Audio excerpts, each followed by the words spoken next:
Kita tahu nih ya bahwa memang esensi worship itu nggak main-main. Ini adalah sesuatu yang esensi banget sebagai kita sebagai manusia, bukan cuma anak Tuhan ya. Karena apa? Kita diciptakan oleh Tuhan supaya kita dapat mengenali penciptanya.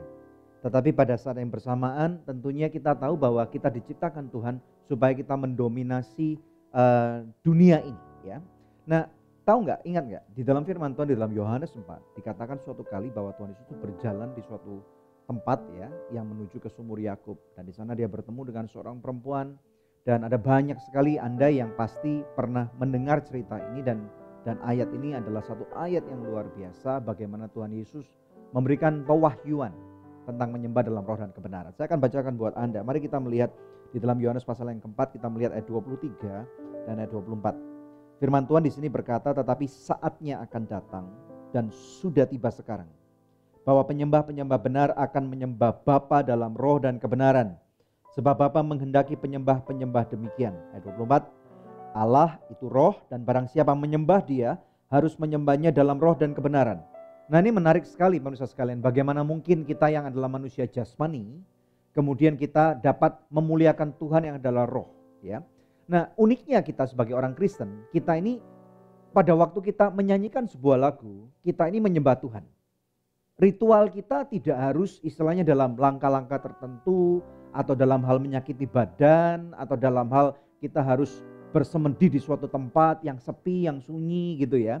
Atau kita bahkan dengan berapa kali harus ibadah gitu satu hari gitu ya. Atau kalau kita nggak masuk tangan kanan dulu atau keluar tangan kiri dulu, kita nggak menyembah Tuhan. Ini bukan itu. Tetapi sebagai anak Tuhan, uniknya itu adalah Tuhan itu mengenal saudara. Nah, di dalam pengenalan Tuhan, di dalam kehidupan kita, dia menginginkan kita mengenal dia apa adanya.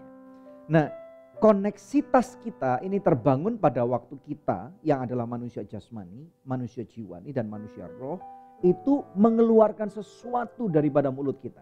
Ya, saya tahu memang betul penyembahan bukan cuma lagu, bukan cuma musik. Tetapi penyembahan juga adalah esensi daripada tindakan kita, pikiran kita, kemana kaki kita akan melangkah pergi. Bagaimana kita meresponi kondisi yang ada, itu semua adalah penyembahan. Tetapi tidak dapat dipungkiri Tuhan menginginkan kita mengeluarkan suatu suara, supaya dengan suara itu, karena Tuhan Yesus berkata, dari kelimpahan isi hatimu, mulutmu akan mengucapkan sesuatu. Ada amin gak? Jadi bagaimana saudara akan bersuara, dan tidak harus menyanyi saja saudara ya. Pada waktu kita mengeluarkan suara, ini adalah suatu ungkapan terdalam daripada jiwa kita. Nah, enaknya memang pada waktu diiringi dengan alunan lagu, ada melodinya, jadilah lagu. Dan kalaupun tidak ada lagunya, seperti tadi saya katakan, sebagai anak Tuhan, di awal saya menjadi anak Tuhan, saya struggle banget karena saya bukan pemusik. Saya bukan tipe penyanyi, bukan penyembah. Suara saya sangat sumbang, saya buta not balok. Dan saya sangat ngiri banget gitu melihat ada orang-orang yang dipakai Tuhan seperti teman-teman ini yang luar biasa. Dan saya berkata, Tuhan, saya nggak bisa nyembah Engkau Tuhan. Tetapi kemudian saya menyadari satu hal, bahwa Bapak saya itu melihat saya bukan dengan lagu yang saya nyanyikan. Tetapi Bapak saya melihat saya dari kesungguhan hati saya. The moment saya buka lagu gitu ya, mau mengeluarkan suara, itu Bapak saya sudah bersuka. Karena apa? Tuhan Yesus sudah menyelesaikan segala sesuatu. Ini kabar baik yang kita perlu terima buat Anda yang bahkan di rumah tidak bisa menyembah Tuhan. Mungkin suara gitarmu aja sumbang, mungkin ngorokmu aja sumbang gitu ya. Jadi kalaupun ngorok saudara sumbang, tetapi saudara sadar bahwa engkau adalah anak Tuhan, mau gitu aja ya, Anda sudah ada dalam alam roh. Dan bukan saja alam roh, Anda sudah ada dalam ruang maha kudusnya Tuhan. Dan itu semua terjadi karena Tuhan Yesus sudah mati di kayu salib. Dan dia sudah merenggang nyawa, dia mati, tetapi ada kabar yang luar biasa. Dia tidak mati gitu aja, tapi dia dibangkitkan di hari yang ketiga. Sehingga kita menjadi anak-anaknya, kita sekarang dijadikan anak-anak Tuhan. Dan pada waktu kita dijadikan anak-anak Tuhan, anak saya ada 2. Pada saat dia panggil saya Daddy, Pa gitu aja ya. Pada waktu dia jalan aja ke kamar saya udah tahu itu anak saya. Dan saya akan siap untuk bukain kamar, saya akan siap untuk bantu dia. Kalau saya sebagai papa dunia saja bisa berpikir seperti itu, apalagi bapak saudara dan bapak saya di surga.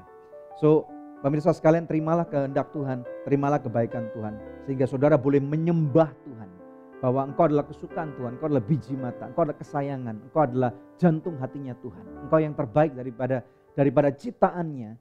Sehingga saudara dengan cara apapun saudara boleh menyembah Tuhan, dengan apapun ekspresi saudara. Saya percaya worshipmu itu menjadi sukacita yang terbaik daripada hatinya Bapa kepada saudara. Ya, mari kita berdoa. Bapa, dalam nama Yesus berdoa untuk setiap pemirsa Good News. Saat ini Tuhan, kami bersyukur banget Tuhan, karena Engkau yang mengizinkan kami untuk menyembah Engkau. Mari saudara, Engkau yang saat ini masih mempunyai berbagai macam mental block di dalam menyembah Tuhan. Hari ini biarlah semua cara berpikirmu yang tidak benar atau salah tentang penyembahan dipatahkan di dalam nama Yesus. Hari ini aku melepaskan kasih karunia berkat Tuhan yang tercurah di dalam nama Bapa, Putra, dan Roh Kudus. Selagi engkau menyembah Tuhan dengan cara ekspresi apapun juga, mungkin engkau melukis, mungkin engkau menulis lagu, mungkin engkau bahkan bekerja, bahkan mungkin engkau melayani Tuhan, mungkin engkau menyapu sebuah gereja atau membersihkan luka-luka orang yang terluka. Di sana adalah penyembahanmu. Engkau terima ini perkenanan Tuhan daripada tempat yang maha tinggi. Diberkatilah kehidupan saudara. Engkau berkenan kepada Tuhan, bukan karena perbuatan baikmu, tetapi karena Yesus Kristus sudah terlebih dahulu berkorban buat saudara, dan dia berkenan kepada kehidupan saudara. Dalam nama Yesus yang diberkati oleh Tuhan bersama dengan saya, katakan amin. Haleluya.